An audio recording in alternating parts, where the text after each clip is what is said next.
આવી તે પણ લીધી, સારી ક્વોલિટી. અને અમારા મિત્રો બધા સાથે જોડાઈ ગયા છે. મગનભાઈ તમે એક્સપોમાં છે અત્યારે સુદામા બ્લેન્કેટ પર મસ્ત મજાની જગ્યા, મજા આવે એવું છે જોવાનું. મિત્રો જરૂરથી પધારો. દરેક સ્ટોલની વિઝિટ કરો. આપણા જે નવા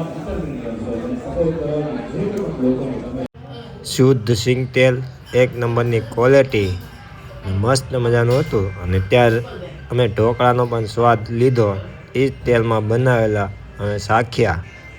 તો એક નંબર ક્વોલિટી છે. તો મિત્રો તમારે પણ લેવાનું હોય ને તો આ ભાઈનો સંપર્ક કરજો જરૂરથી. તેલ એક નંબર સારું છે, જરૂરથી ત્યાં વિઝિટ કરજો. ત્યાર પછી સોક્સની વિઝિટ કર્યું. ત્યાં સોક્સમાં પણ ઘણી બધી વેરાયટી હતી, લેડીઝ જેન્ટ્સ માટેના હતા, બંનેને અહીંયા મળી જાય. સોક્સની ઓલ વેરાયટી ત્યાં હતી. અને ત્યાર પછી અમારે અહીંયા સ્વામી પણ પધાર્યા હતા. તે થોડીક કસરતની, જીમની બધી મુલાકાત લીધા હતા. અને શરીર કેવી રીતે સારું રહે તે માટે યોગ્ય કામ હતું. ત્યાં આપણે ઘઉંની આવશે, ત્યાર પછી એક રવાની આવશે. તેનું ટેસ્ટિંગ માટે અમારે મગનલાલ હાજર છે. સોનાભાઈ દાદા છે. કેવી લાગી દાદા? આપણે નીરપુરી છે. તમે જે ખાધી ને એ ઘઉંની બનાવેલી છે, હે ને? સારી છે ને? ત્યાંના માલિક પણ આપણી સાથે છે, તેની સાથે વાત કરશું કે ભાઈ કઈ રીતે બને છે અને આપને સમજાવશે. પ્યોર હાઇજેનિક પૂરી બને છે, બધું મશીનરીથી કામ થાય છે. અમે લોકો જ્યારે આ જે ઝૂંપડપટ્ટીઓમાં જે પૂરી બનતી હતી જોઈ, એ પછી એમ થયું હવે આ લોકો આવું ખાય છે, ખરાબ વસ્તુ. તો આપણે પ્યોર હાઇજેનિક લોકોને ખવડાવી. 0% મેંદો આવે છે. એટલે પહેલાં આપણે ભગવાનનું કામ કરતા હોઈએ છીએ કે સવારમાં ઉઠીને આપણે પેલી કોલસાવાળી અગરબત્તી વાપરવાનું શરૂ કરીએ. આ છે કોલસાવાળી અગરબત્તી કઈ રીતે બને, અને આ છે ગાયના છાણની અગરબત્તી કઈ રીતે બને. આમાં શું આવે છે, કોલસો, જિગત પાવડર અને DEPમાં મિક્સ કરો એટલે અગરબત્તી રેડી થઈ જાય છે.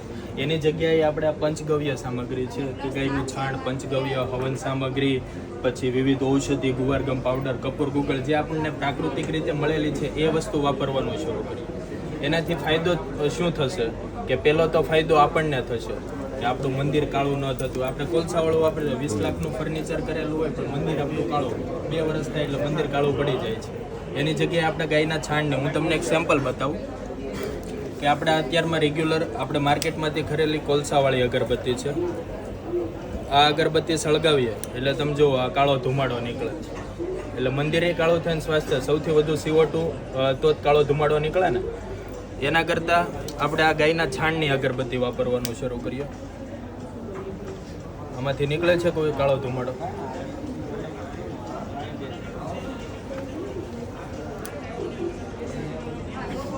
અને સુગંધ જો એકદમ નેચરલ આવે છે. આપણે ઘરે હવન કરી હોય ને એવી સુગંધ આવે છે. એટલે અમારો કહેવાનો મતલબ એ છે કે આપણે ગાયના છાણની વસ્તુ વાપરવાની શરૂ કરીએ. આમાંથી ઘણી પ્રોડક્ટ એવી છે કે જે ગાયના છાણમાંથી બનતી હોય. આપણે ઘરે અમારું એક મિશન છે, હર ઘર ગો પ્રોડક્ટ. 2030 સુધીમાં એક પ્રોડક્ટ એવી હોવી જોઈએ ઘરની અંદર કે જે ગાયના છાણમાંથી બનતી હોય. કારણ કે અત્યારમાં ગીર ગાય છે તો ગીર ગાય કતલખાનામાં નથી જવાની. એનું કારણ છે ગીર ગાય અત્યારમાં લાખ કે 1.5 લાખ રૂપિયાની.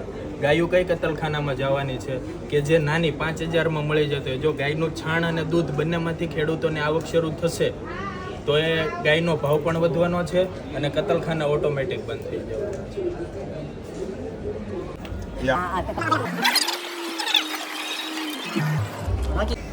લીધો નહોતો.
સુદામા એક્ઝિબિશન સ્ટોલની મુલાકાતો લીધી છે અમે બધી જુગલ જોડ્યું અમારી ગૌ માતા સેવાના છે એક સાથે આવ્યા છે અત્યારે સુદામા